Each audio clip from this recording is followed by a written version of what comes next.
গত 2 মাস থেকে পানির অভাবে চরম দুর্বিষহ জীবন কাটাচ্ছেন নোয়াখালীর উপকূলীয় উপজেলা সুবর্ণচরবাসী। গ্রীষ্মের তাপপ্রবাহ বাড়ার সাথে পাল্লা দিয়ে পানির এই সংকট যেন আরও তীব্র হচ্ছে। দিনের পর দিন ভূগর্ভস্থ পানির অনিয়ন্ত্রিত ব্যবহারের কারণে গৃহস্থালী কাজে ব্যবহারের জন্য এখন নলকূপ চেপেও পাওয়া যাচ্ছে না পানি।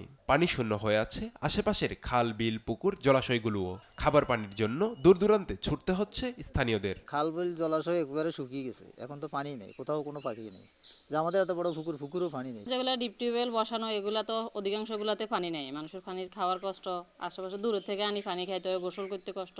জনস্বাস্থ্য প্রকৌশল অধিদপ্তরের পক্ষ থেকে গাড়ি যুগে বিভিন্ন স্থানে খাবার পানি সরবরাহ করা হচ্ছে, তবে চাহিদার তুলনায় তা একেবারেই অপ্রতুল বলে জানিয়েছে অধিদপ্তরের কর্মীরা। প্রত্যেক পয়েন্টে পয়েন্টে গিয়ে প্রত্যেক ইউনিয়নে একদিন করে আমরা প্রতিদিন পানি সরবরাহ করতেছি। সুবর্ণচরে এভাবে পানি সংকট চলতে থাকলে পরিবেশ, প্রকৃতি ও জনজীবনে বড় ধরনের বিরূপ প্রভাব পড়তে পারে বলে আশঙ্কা প্রকাশ করেছেন উপকূলীয় পরিবেশ রক্ষা আন্দোলনের সাথে সংশ্লিষ্টরা। আমাদের বড় বড় 10-15টি খাল রয়েছে, যেগুলা বিশাল প্রশস্ত এবং অনেক লম্বা।